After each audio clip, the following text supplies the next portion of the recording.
नमस्कार विद्यार्थी मित्रांनो, इयत्ता 11वीच्या वर्गात जे नवीन विद्यार्थ्यांनी प्रवेश घेतलेला असेल, ज्यांना 10वीना चांगले किंवा बऱ्यापैकी मार्क्स मिळालेले असतील, या सगळ्या विद्यार्थ्यांचं मी पुनश्च स्वागत करतो आहे. खरं तर पहिली जी 2 लेक्चर्स झाली आपली, ती जी 2 लेक्चर्स आहेत, या 2 लेक्चर्समध्ये एकदम पहिलं तर लेक्चर आपण त्या ठिकाणी तिथं असणाऱ्या इंट्रोडक्शनचं घेतलं. नंतर काय केलं, आपण या असणाऱ्या लाईट सेक्शनला 3 भागामध्ये विभागलं. रे ऑप्टिक्स असेल, ज्याचं नाव आपण बदललं, थोडंसं जॉमेट्रिकल ऑप्टिक्स नाव दिलं. वेव्ह ऑप्टिक्स असेल, ज्याचं नाव तयार झालं फिजिकल ऑप्टिक्स.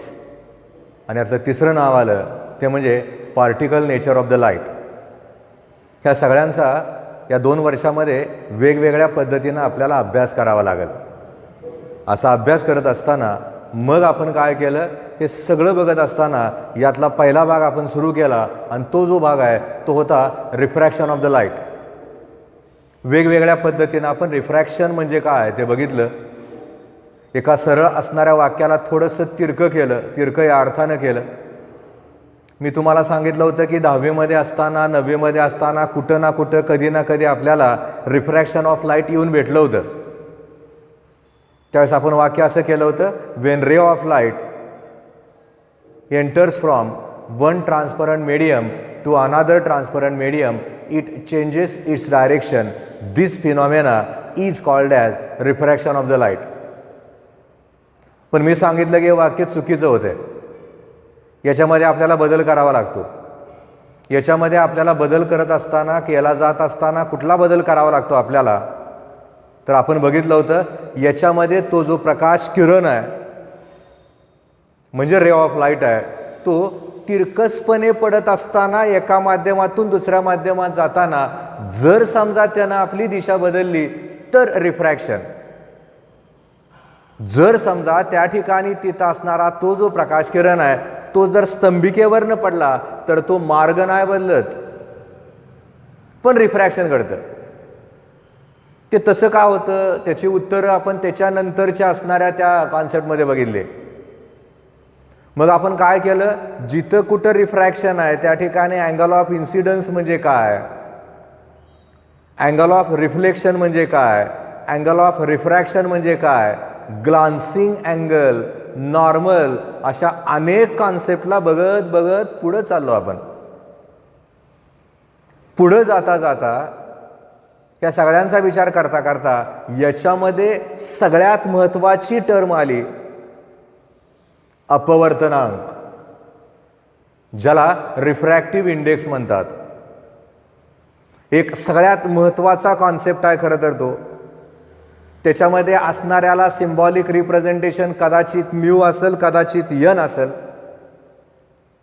पण एखादा प्रकाश किरण एका माध्यमातून दुसऱ्या माध्यमात जात असताना, तिरकसपणे जात असताना तो कितीनं विचलित होईल, तो कितीनं डेव्हिएट होईल, याचं जर उत्तर आम्हाला पाहिजे असेल तर त्या असणाऱ्या मटेरियलचा अपवर्तनांक म्हणजे रिफ्रॅक्टिव्ह इंडेक्स माहिती असणं गरजेचं असतं. हे नक्की आपल्याला माहिती आहे.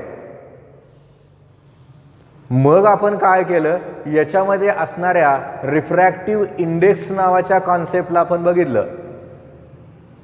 त्याला 2 भागामध्ये विभागलं. एक तर त्याच्यामध्ये तिथं असणारा तो जो रिफ्रॅक्टिव्ह इंडेक्स आहे तो ॲब्सोल्यूट असेल,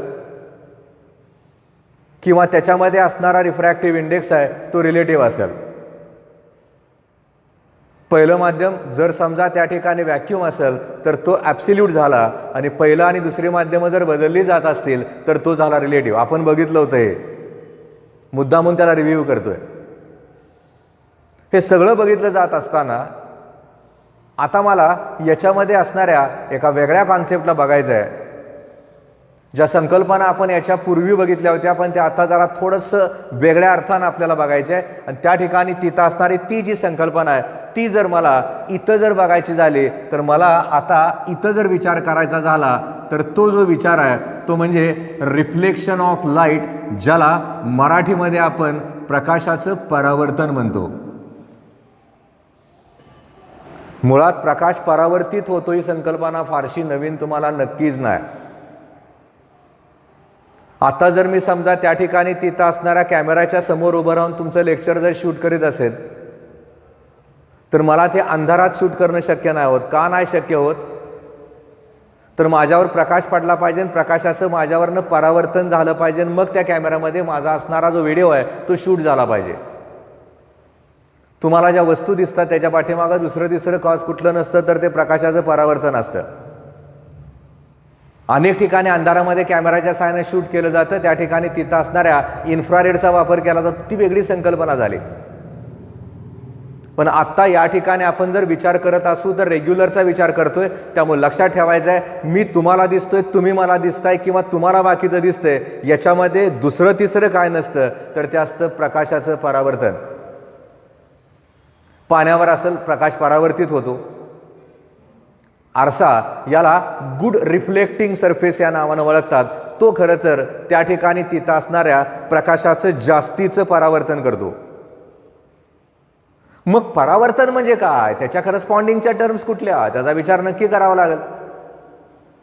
कारण आपल्याला या असणाऱ्या आर्टिकलसाठी आपण मुळात खरं तर या टॉपिकला पहिल्यांदा जर कशामध्ये विभागात असू तर रिफ्रॅक्शन आणि रिफ्लेक्शन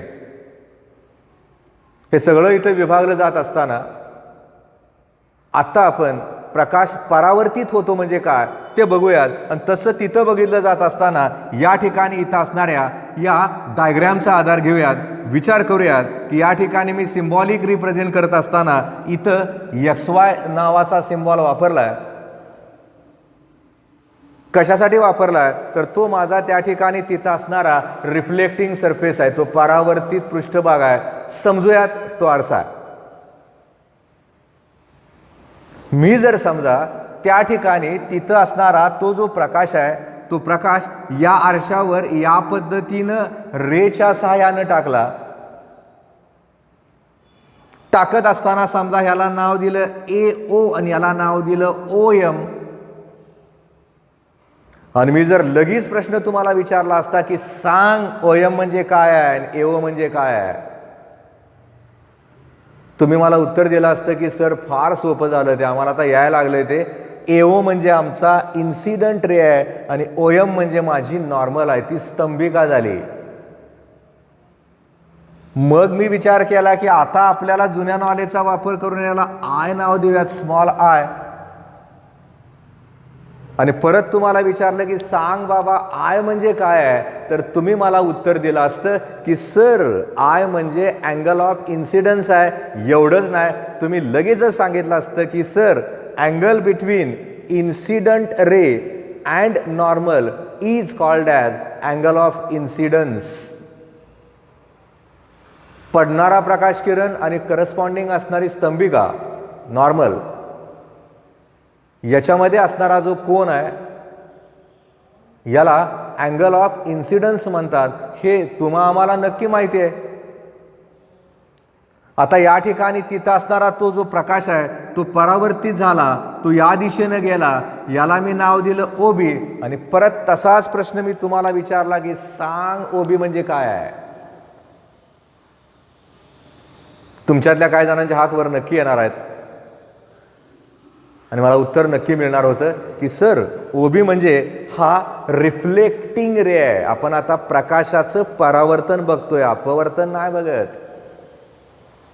हा त्या ठिकाणी तिथं असणारा परावर्तित प्रकाश किरण झाला, तो त्या ठिकाणी रिफ्लेक्टिंग रे झाला. आणि असा तो रिफ्लेक्टिंग रे होत असताना याला R असं नाव देऊयात. मागच्या फिगरमध्ये R आणि R' अशी दोन सिम्बॉल आपण वापरले होते, तसेच इथं वापरतोय आपण. आता R' गरज नाही लागत, कारण आपण एकाच वेळेस प्रकाशाचं होणारं परावर्तन आणि अपवर्तन बघतच नाही. आपण जे इथं बघतोय ते म्हणजे फक्त प्रकाशाचं परावर्तन बघतोय. आणि असं इथं बघितलं जात असताना आता मी तुम्हाला विचारलं की सांग बाबा R म्हणजे काय आहे, तर तुम्ही उत्तर देणार की सर R म्हणजे अँगल ऑफ रिफ्लेक्शन आहे. Angle between reflected ray and normal is called as angle of reflection. नक्की माहिती आहे आपल्याला हे वाक्य. मग आता या पद्धतीनं त्या ठिकाणी तिथं असणारा तो विचार करत असताना मी वेगळा पेन वापरला आणि इथं फाय लिहिलं आणि तुम्हाला विचारले, आता तुम्हाला आठवतंय का, सांग फाय म्हणजे काय? तुम्ही म्हणणार की सर फाय म्हणजे ग्लान्सिंग अँगल आहे. मग आता इथं काय बघायचं आपल्याला? ही सगळी संकल्पना इथं बघितली जात असताना इथं सुद्धा आपल्याला काही नियमांचा वापर करायचा आहे.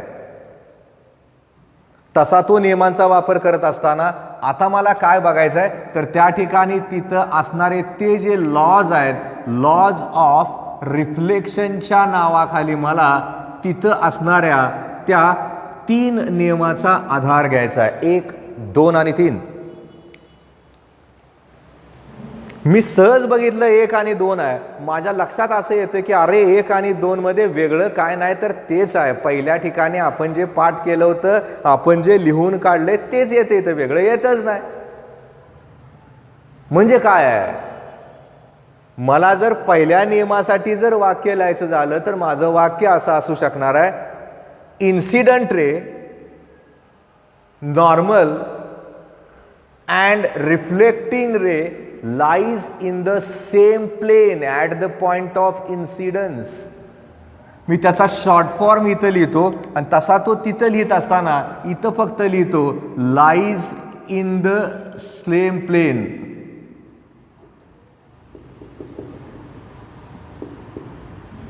प्लेन म्हणजे काय, तर प्रतल झालं. एकाच प्रतलामध्ये पडणारा प्रकाश किरण, परावर्तित प्रकाश किरण आणि स्तंभिका तिघच्या तिघ असतात. हे इथं आपण सांगू शकतो, तेच सांगायचं आपल्याला.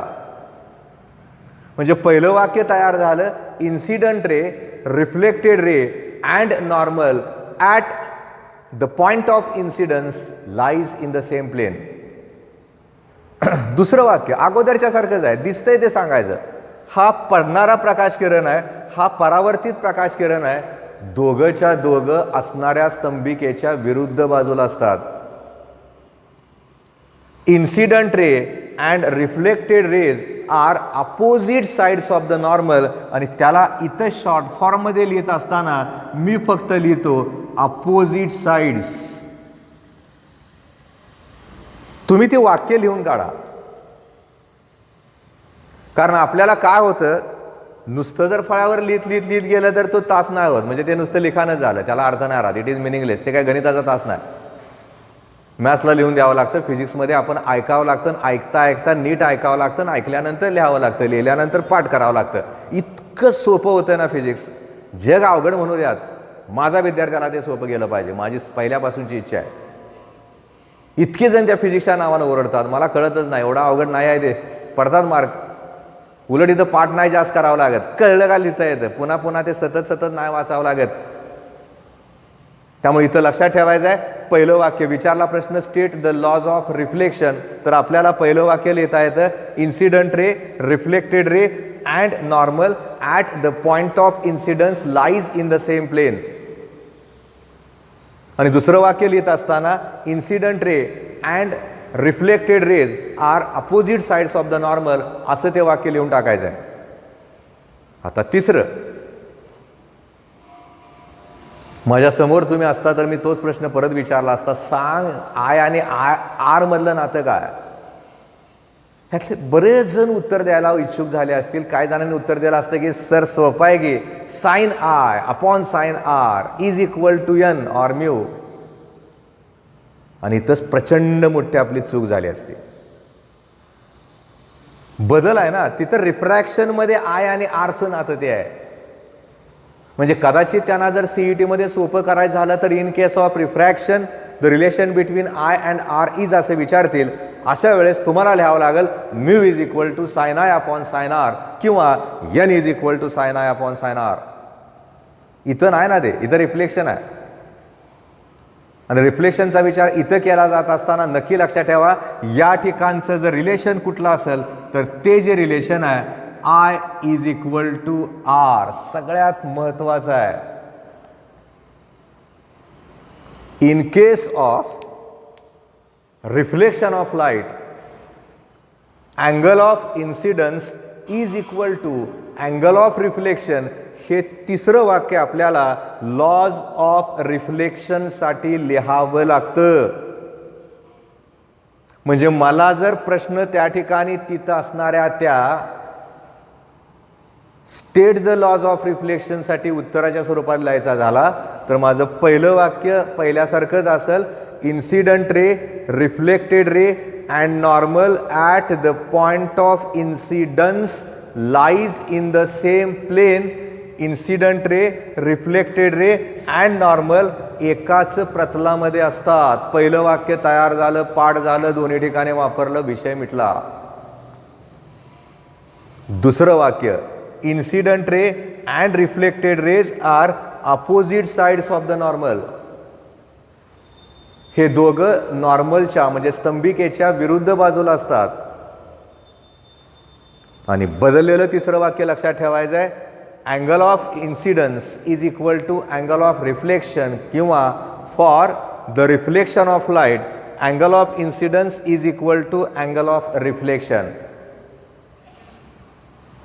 आता हे सगळंच्या सगळं खरं तर आपण त्या ठिकाणी तिथं असणाऱ्या रिफ्लेक्शनसाठी बघितलं. असं बघितलं जात असताना याच्यामधलं ॲडिशनल नॉलेज कुठलं बघायचं आहे आपल्याला. मला याच्या असणाऱ्या करस्पॉन्डिंग काही टर्म्स ज्या महत्त्वाच्या आहेत त्या नक्कीच विचारात घ्याव्या लागतील. कशा विचारात घ्याव्या लागतील? मुळात मी आत्ता विचार करतोय त्या ठिकाणी तिथं असणाऱ्या रिफ्लेक्शन ऑफ लाईटचा, आणि रिफ्लेक्शन ऑफ लाईटचा विचार करताना मी आरशाचा विचार करतोय, आणि मग तसा विचार तिथं केला जात असताना मग मला पहिल्यांदा लक्षात यावं लागतं की त्या ठिकाणी तिथं असणारे ते जे आरसे आहेत ते आरसे किती प्रकारचे असतात. माहिती आहे ना आपल्याला, आपण त्याचा वापर कधी ना कधी करतोच. त्यातला पहिला जो प्रकार आहे तो म्हणजे प्लेन मिरर, यातला दुसरा जो प्रकार आहे तो म्हणजे कॉन्केव्ह मिरर, आणि यातला तिसरा जो प्रकार आहे तो म्हणजे कॉन्व्हेक्स मिरर. सपाट आरसा, आंतरवक्र आरसा आणि बहिर्वक्र आरसा, ह्या सगळ्यांचे डिटेल्स बघायचे आहेत आपल्याला. पण आपण काय करतोय, बेसिकमधनं पुढं पुढं चालतोय ना. जस्ट तुम्ही 10वी पास झालाय त्यामुळे तुम्हाला ते थोडंसं सोपंच करून द्यायचं आहे मला. मी ज्या वेळेस प्लेन मिररचा विचार करतो त्यावेळेस प्रत्येकाच्या घरामध्ये हा असतोच. मी असतो नाही म्हणत, असतोच. मला माझं किंवा माझा चेहरा बघायचा आहे तर मला त्या सपाट आरशाचा वापर करावा लागतो. हे दोन आरशामध्ये हा आरसा घरात असतो पण हा शक्यतो घरात नसतो. कॉन्केव्ह मिरर, अंतर्वक्र आरसा कुठं वापरतात? डेंटिस्ट, दाताचा डॉक्टर. आजकाल खरं तर 90% लोकांचे दात हे खराबच आहेत, किडलेले आहेत किंवा बदलावे लागत आहेत किंवा रूट कॅनल करावं लागतं. अशा परिस्थितीमध्ये हा जो कॉन्केव्ह मिरर आहे तो कॉन्केव्ह मिरर दाताचा डॉक्टर वापरतो. त्यात मोठी त्याला इमेज बघायला मिळते, कारण वरच्या असणाऱ्या समजा दाढेला किती कीड लागले ते बघायचं असेल तर त्याला तसं बघता येत नाही. तो त्या आरशामध्ये बघून त्याच्यावर ट्रीटमेंट करू शकतो. कॉन्व्हेक्स मिरर 99.99% लोकांच्या घरामध्ये कुठली ना कुठली गाडी असतेच. कदाचित 2 चाकी असेल, कदाचित 4 चाकी असेल किंवा 3 चाकी रिक्षा पण असेल. या असणाऱ्या प्रत्येक वाहनाला मागं येणारी वाहन किंवा मागे येणारी गाडी किंवा कुठलं असणारं वाहन बघायचं असेल तर ज्या कुठल्या आरशाचा वापर करावा लागतो तो जो आरसा आहे तो आहे कॉन्व्हेक्स, बहिर्वक्र आरसा. म्हणजे तिथं जो आरसा वापरतात तो असतो कॉन्व्हेक्स, दाताचे डॉक्टर वापरतात तो असतो कॉन्केव्ह, किंवा घरामध्ये जो वापरतात तो असतो प्लेन. या सगळ्यांना आपण आता वेगवेगळ्या पद्धतीनं बघायचं आहे. आणि तसं तिथं बघितलं जात असताना मला आता मात्र विचार करायचा आहे याच्यामध्ये असणाऱ्या प्लेन मिररचा. कारण आरशाचे प्रकार आपण बघितले आणि आता मला याच्यामध्ये असणाऱ्या प्लेन मिररच्या करस्पॉन्डिंग त्या ठिकाणी तिथं असणाऱ्या त्या टर्म्स बघायच्या आहेत. आणि तसं इथं बघितलं जात असताना पहिल्यांदा आपण तिथं असणाऱ्या त्या प्लेन मिररचा विचार करूयात. कल्पना करा, या ठिकाणी इथं असणारा हा एक आरसा आहे आणि हा इथं माझा हा ऑब्जेक्ट आहे, त्याला आपण AB नाव देऊयात. ए बी म्हणजे तुम्ही समजा की बाबा आरशाच्या समोर तुम्ही उभा आहे आणि मला या ठिकाणी तिथं असणारी ती इमेज कशी तयार होईल याचा विचार मला करायचा आहे. आणि तसा विचार तिथं केला जात असताना मग त्याच्या करस्पॉन्डिंगच्या काही टर्म्स येत जातील आणि तशा त्या टर्म्स या ठिकाणी येत असताना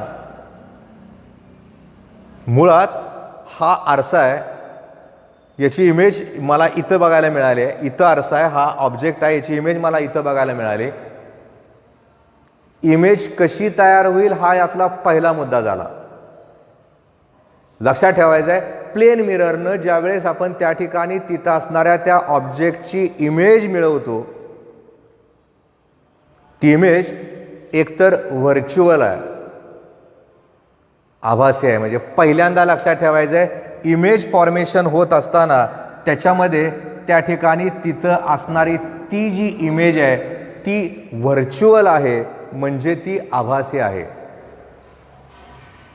दुसरी ती इरेक्ट आहे, म्हणजे ॲक्च्युली जशी आहे तशी समोर आहे. पण याच्यामध्ये सगळ्यात महत्त्वाचा भाग आहे, ती जी इमेज आहे ती लॅटरली इन्व्हर्टेड आहे. म्हणजे मी जर या हातात हा पेन आणि या हातात निळा पेन धरला असेल तर मला उलटं दिसतं. ते इकडच्या बाजूला काळा आणि इकडच्या बाजूला निळा दिसतो, ते असं उलटं दिसतं. याला लॅटरली इन्व्हर्टेड म्हणतात. डाव्या हाताला उजवा आणि उजव्याला डावा दिसल्यासारखं होतं. आणि याच्यामध्ये अजून एक महत्त्वाचं आहे, त्या ठिकाणी तिथं असणारी ती जी इमेज आहे त्याच्यामध्ये मिळत असताना त्याची जी साईज आहे ती सेम साईज आहे, आकार सारखा आहे. आणि आपण ऑब्जेक्टपासून आरशाचं अंतर बघितलं आणि आरशापासून इमेजचं अंतर बघितलं तर त्या ठिकाणी तिथं असणारं ते जे डिस्टन्स आहे ते डिस्टन्स सेम आहे. म्हणजे आपल्याला या ठिकाणी तिथं असणाऱ्या त्या आरशाचा विचार करत असताना या पद्धतीनं तिथं असणारा तो जो आरसा आहे त्या आरशाचं इमेज फॉर्मेशन बघावं लागतं. हे सगळं याच्यामध्ये जास्त महत्त्वाचं आहे. आणि असं इथं बघितलं जात असताना आता मात्र आपल्याला याच्यामध्ये अजून एक संकल्पना बघावी लागते. अजून एक संकल्पना इथं बघितली जात असताना ती कुठली बघायची आहे, तिथं आता कुठला विचार आपल्याला करायचा आहे, जे खरं तर त्या असणाऱ्या CET-मध्ये बघावं लागतं. कसं ते बघा. कल्पना करा, इथं जर समजा हा आरसा आहे, या ठिकाणी तिथं असणारा तो ऑब्जेक्ट आहे, इथून इथंपर्यंतचं अंतर x आहे, याची जी इमेज आहे ती इमेज मला इथं बघायला मिळत असताना ती जी इमेज आहे ती तेवढ्याच असणाऱ्या डिस्टन्सवर मिळते. मी जर असणाऱ्या ऑब्जेक्टला x एवढं डिस्टन्स जर डिस्प्लेस केलं तर इथली जी इमेज आहे ती सुद्धा x एवढं डिस्टन्सच डिस्प्लेस होते. आणि यात सगळ्यात महत्त्वाचं काय, आरशाची हालचाल काय दाखवते, मगाच्यातला आणि आत्तातला फरक नक्की लक्षात ठेवा. मगाशी मी काय केलं होतं, हा जो ऑब्जेक्ट आहे त्याला डिस्प्लेस केलं होतं. आता तसं नाही केलेलं मी. हा जो आरसा आहे त्याला आता y एवढं डिस्टन्स डिस्प्लेस केलं आहे. तुम्हाला वाटतं आता तिथं असणारी ती जी इमेज आहे ती पण y एवढी डिस्टन्स डिस्प्लेस होईल, असं नाही होत. मी जर समजा त्या ठिकाणी तिथं असणारा तो जो आरसा आहे त्याला जर डिस्प्लेस केलं तर त्या ठिकाणी तिथं असणारी ती जी इमेज आहे ती 2y डबलनं डिस्प्लेस होते, एवढं नक्की लक्षात ठेवा. म्हणजे मी आरसा जर x एवढं डिस्टन्स इकडं डिस्प्लेस केला किंवा ऑब्जेक्ट जर x एवढं डिस्टन्स डिस्प्लेस केलं आणि आरसा जर y एवढं डिस्टन्स डिस्प्लेस केलं आणि त्याची इमेज कितीनं डिस्प्लेस झाली ते जर चेक केलं तर माझ्या लक्षात येतं की त्याचं जे उत्तर आहे ते उत्तर काढत असताना x + 2y काढावं लागेल. फरक नक्की लक्षात ठेवा. याच्यामधली एक आयडिया लक्षात ठेवायची, आपण ज्यावेळेस या असणाऱ्या कॉन्सेप्टचा विचार करतो त्यावेळेस डोक्यात एक ठेवायचं, आरसा त्याची हालचाल इमेजमध्ये आणली तर ती डबलनं घ्यायची. आरशाची हालचाल इमेजमध्ये आणली तर ती डबलनं घ्यायची. म्हणजे x एवढं डिस्टन्स जर समजा त्या ठिकाणी तिथं असणारा तो ऑब्जेक्ट हलवला तर xच झालं, पण y एवढं डिस्टन्स जर आरसा हलवला तर ते डबल झालं. किमती कुठल्याही देऊ द्यात, उत्तर नक्की काढता येईल. त्यामुळे 100% ज्यावेळेस आपण या पद्धतीनं त्या ठिकाणी तिथं असणाऱ्या त्या आरशाचा विचार करतोय, त्याच्यावरनं त्या ठिकाणी तिथं असणारं ते जे उत्तर आहे ते उत्तर आपल्याला काढायचं आहे. तर असं उत्तर त्या ठिकाणी काढत असताना नक्की लक्षात ठेवायचं आहे कुठं सिंगल घ्यायचं आणि कुठं डबल घ्यायचं. याची जी आत्ता मी तुम्हाला ट्रिक सांगितली ती ट्रिक 100% लक्षात ठेवा. पण ह्याच्यामध्ये काय केलं, पुस्तक बदलल्यानंतर त्यांनी थोडंसं वेगळं CET नीटला जे आहे ते विचारलं गेलं. कसं विचारलं गेलं, काय करायचं आहे तिथं, तर आपल्याला जर समजा त्या ठिकाणी तिथं असणाऱ्या नंबर ऑफ इमेजेसचं उत्तर काढायचं आहे आणि ते कुणासाठी, जर समजा त्या ठिकाणी तिथं असणारे ते जे आरसे आहेत ते एकमेकाला इन्क्लाइन्ड असतील तर 2 आरसे. हे पण बऱ्याच जणांना कळत नाही काय करायचं. म्हणजे कल्पना करा, माझ्याकडं हा एक आरसा आहे आणि हा दुसरा आरसा आहे. याचं जर समजा या पद्धतीनं तिथं असणाऱ्या त्या 2 आरशाला आपण ॲडजस्ट केलंय, याच्यामधला जर अँगल समजा आपण त्या ठिकाणी थिटा केलाय. अनेक वेळा आपण एखाद्या ठिकाणी एखाद्या यात्रेमध्ये, जत्रेमध्ये, एक्झिबिशनला जातो, त्यावेळेस हसणारे आरसे नावाचे एक त्या ठिकाणी तिथं असणारा तो आयटम असतो. वेगवेगळ्या अँगलनं ते आरसे असतात. आपण आत गेलं जाड दिसतो, बारीक दिसतो, वेडवाकडं दिसतो आणि आपण आपल्यालाच हसतो.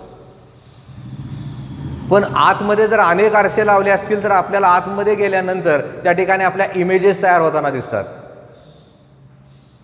आणि आपण या असणाऱ्या आरशाला या पद्धतीनं जर ॲडजस्ट केलं असेल तर तिथं असणारे ते जे इमेजेस आहेत ते किती तयार होतील, त्याचं उत्तर आपल्याला काढायसाठी काही कॉन्सेप्टचा आधार घ्यावा लागतो. त्यामुळे पहिल्यांदा लक्षात ठेवायचं आहे, आपल्याला त्या ठिकाणी तिथं असणाऱ्या त्या आरशाचा विचार करायचा आहे. आणि आरशाचा विचार केला जात असताना ते जे 2 आरसे आहेत ते आपल्याला या पद्धतीनं लावले गेलेत, असे लावलेत ते 2 आरसे. मग मी विचार केला की अशा असणाऱ्या आरशाचा विचार करत असताना नंबर ऑफ इमेजेस जे तयार होणार आहेत ते अवलंबून कशावर असतील. पहिलं लक्षात ठेवायचं याच्यामधलं. आणि दुसरं, पहिलं म्हणजे त्या ठिकाणी तिथं असणारे ते जे 2 आरसे आहेत याच्यामधला अँगल आपण किती ठेवला आहे त्याच्यावर पण ते नंबर ऑफ इमेजेस अवलंबून असतील. आणि तिथं असणारा तो जो ऑब्जेक्ट आहे त्या ऑब्जेक्टची जी प्लेसमेंट आहे, म्हणजे तिथं असणारा तो जो ऑब्जेक्ट आहे त्या ऑब्जेक्टला आपण एक्झॅक्टली कुठं ठेवलंय त्याच्यावर सुद्धा त्या ठिकाणी तिथं असणाऱ्या त्या नंबर ऑफ इमेजेस अवलंबून असतील. अतिशय महत्त्वाचं असणारं हे आर्टिकल आहे. एकदा का कळलं का याच्यावरचं कुठलंही एक्झाम्पल आपण लगेचच सोडवू शकतो, ते कळतं आपल्याला. आता मला जर समजा त्या ठिकाणी तिथं असणाऱ्या त्या करस्पॉन्डिंग नंबर ऑफ इमेजेसचं उत्तर काढायचं आहे तर मला या ठिकाणी 2 सिम्बॉलचा वापर करायचा आहे. एक स्मॉल n, दुसरा कॅपिटल N. आता स्मॉल n म्हणजे एक्झॅक्टली काय घ्यायचं आहे मला, स्मॉल n घेत असताना इथं 360/θ घ्यायचं आहे आणि इथलं जे कॅपिटल N आहे ते म्हणजे नंबर ऑफ इमेजेस आहे. नाही कळत लगेच आपल्याला, सांगतो ना मी, हळूहळू सांगतो. पहिल्यांदा लक्षात ठेवायचं आहे, आरसे या पद्धतीने ॲडजस्ट करतोय आपण. ह्या 2 आरशामधला अँगल आणि आपण तिथं असणारा तो जो ऑब्जेक्ट आहे, समजा माझं हे बोट आहे ते इथं ठेवलंय, हे मी एक्झॅक्टली कुठं ठेवतो त्याच्यावर त्या ठिकाणी तिथं असणाऱ्या त्या इमेज फॉर्मेशन नक्की अवलंबून असतात. आता असा विचार इथं केला जात असताना ही एक किंमत करायची आपल्याला. जो काय अँगल दिला जातोय किंवा जो काय अँगल आपण बघतोय त्या अँगलनं 360ला भागून घ्यायचं आणि स्मॉल nचं उत्तर काढायचं. ते का ते सांगतो मी. जर समजा मला त्याच्यामध्ये वेगवेगळ्या कंडिशनचा विचार करायचा आहे, माझं जर समजा स्मॉल nचं उत्तर जर इव्हन इंटिजियर आलंय, मग ते कदाचित 2, 4, 6, 8 असं असेल आणि मला नंबर ऑफ इमेजेसचं उत्तर काढायचं आहे, मला ज्या कुठल्या फॉर्म्युल्याचा वापर करायचा आहे, कॅपिटल N = स्मॉल n - 1. नक्की लक्षात ठेवा. याचं उत्तर इथं काढायचं अगोदर 360 भागिले थीटा करून ते उत्तर काढायचं आणि नंबर ऑफ इमेजेसचं उत्तर काढताना स्मॉल एन मधनं 1 वजा करायचं. जे उत्तर येईल ते उत्तर तुम्ही कुठं जिथं सोडवत असाल, कदाचित MCQ असेल, कदाचित CET देत असाल तर कम्प्युटरवर क्लिक करा, नीट देत असाल तर गोल करा. ते गोल कसं करायचं तुम्हाला परत शिकवलं जातं. जर समजा मला याच्यामधल्या दुसऱ्या कंडिशनचा विचार करायचा आहे आणि दुसऱ्या कंडिशनचा विचार करत असताना मी जर समजा यांचं उत्तर काढत असताना ऑड इंटिजरमध्ये आलं आणि त्याच्यामध्ये पण परत 2 सिच्युएशन आहेत आणि त्यातला जर समजा तिथं असणारा तो जो ऑब्जेक्ट आहे तो जर समजा अँगल बायसेक्टरवर आपण त्या ठिकाणी तिथं असणारा तो अँगल आपण ठेवला आहे, जर समजा तिथं असणारा तो जो ऑब्जेक्ट आहे त्याला अँगल बायसेक्टरवर ठेवलंय म्हणजे काय, हे 2 आरसे आहेत आणि याच्यामधला अँगल बायसेक्टर म्हणजे हा झाला. तो ऑब्जेक्ट आपण इथं ठेवला किंवा इथं बघूयात, हा समजा हा अँगल बायसेक्टर झाला आणि त्या ठिकाणी तिथं असणारा तो जो ऑब्जेक्ट आहे त्याला मी इथं ठेवलंय. मी असणाऱ्या त्या ऑब्जेक्टला अँगल बायसेक्टरवर ठेवले, येणारं उत्तर माझं ऑड इंटिजर आले 1 3 5 अशा स्वरूपात ते आले आणि मला नंबर ऑफ इमेजेसचं उत्तर काढायचं आहे म्हणजे कॅपिटल एनचं उत्तर काढायचं आहे. परत एकदा तोच फॉर्म्युला n-1. म्हणजे जर समजा मी स्मॉल एनचं उत्तर काढलंय 360 भागिले थीटा केलंय आणि तिथं असणारं ते जे उत्तर आहे ते उत्तर माझं जर समजा इव्हन इंटिजर आलंय तर ते उत्तर काढत असताना n-1च करायचं. जर मी त्या ठिकाणी तिथं असणारं ते ऑब्जेक्ट ठेवत असताना अँगल बायसेक्टरवर ठेवलाय आणि माझं उत्तर ऑड इंटिजर आलंय, मला परत एकदा उत्तर यांचं काढायचं आहे तर n-1. ह्याच्यामध्ये दुसरी कंडिशन तशीच महत्वाची आहे. मी जर समजा त्याला ऑफ द अँगल बायसेक्टर ठेवलंय कारण हे सगळ्यात महत्वाचं आहे, तर मला कॅपिटल एनचं उत्तर काढत असताना ज्या कुठल्या फॉर्म्युल्याचा वापर मला करायचा आहे तो जो फॉर्म्युला आहे तो कॅपिटल N = N. जे काही एनचं उत्तर आलं असेल ते उत्तर कॅपिटल एनला घेऊन टाकायचं. नीट लक्षात ठेवा कारण हे जे आत्ता मी शिकवतोय ते सगळ्यात महत्त्वाचं आहे. त्या पुस्तकामध्ये आहे, तुम्हाला वाचताना कळेल आणि वाचता वाचता आता समजत जाईल की सरांनी आपल्याला सांगितलंय त्या पद्धतीने आपण नक्की करू शकतो. याची गणितं पण सोडवता येतील, तिथे दिलीत गणितं त्यात. त्यामुळे पहिल्यांदा लक्षात ठेवायचं आहे, जर स्मॉल एनची किंमत इव्हन इंटिजर असेल तर n = n-1. n म्हणजे 360 भागिले थीटा करून घ्यायचं. जर ऑब्जेक्ट अँगल बायसेक्टरवर असेल त्या ठेवलेला ऑब्जेक्ट किंवा त्या ठिकाणी तिथं असणारी ती वस्तू, यांचं उत्तर काढताना परत हाच खाली आला n-1 ऑफ द बायसेक्टर. म्हणजे त्याला जर समजा मी इथं कुठंतरी त्या ऑब्जेक्टला ठेवलंय, इथं कुठंतरी ठेवलंय, इथं कुठंतरी ठेवलंय, 2 आरशाच्या मध्ये अँगल बायसेक्टर सोडून कुठं पण ठेवू द्यात, यांचं उत्तर n.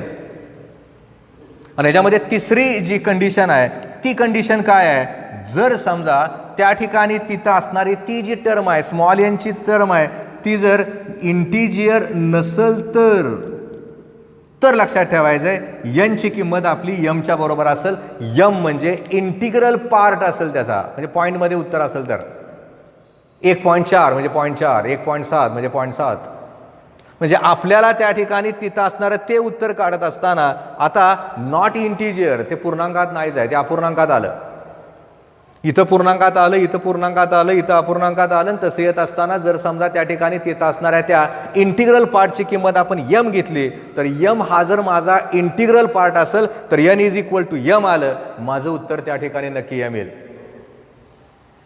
आज या असणाऱ्या रिफ्लेक्शन ऑफ लाईटला आपण या पद्धतीनं बघितलंय की जेणेकरून आपल्याला त्यातल्या बऱ्याच कॉन्सेप्टला बघता येईल. आपण वेगवेगळ्या पद्धतीने या टॉपिकला बघत चाललो आहे. बघता बघता आपण ऑप्टिक्समधल्या या असणाऱ्या 4थ्या लेक्चरला पण आपण पूर्ण करून घेतलं आहे. पहिलं, दुसरं, तिसरं आणि 4थं, त्यामुळं 4 लेक्चर्स आपले सुरू झालेत. म्हणजे तुमचं कॉलेज सुरू झाल्यासारखं झालं. आणि आता लक्षात ठेवायचं आहे, असं जर या ठिकाणी आपण इथं असणाऱ्या या सगळ्या कॉन्सेप्टला आपण जर शिकत गेलो तर नक्की आपल्याला या असणाऱ्या टॉपिकला चांगल्या पद्धतीनं अभ्यास करता येईल. आज मी इथंच थांबतो आहे. याच्यानंतरच्या असणाऱ्या लेक्चरला आपण ऑप्टिक्समधला पुढचा भाग सुरू करतो आहे. अभ्यास करा, करत राहा. अभ्यास करणारच आहात तुम्ही. सुरुवात करायची आहे, पाटी पेन्सिल घ्यायचे आहे, वापरायचे आहे, लिहायचं आहे, सगळ्याच विषयाचं लिहा. त्यामुळं आजच्या पुरतं धन्यवाद.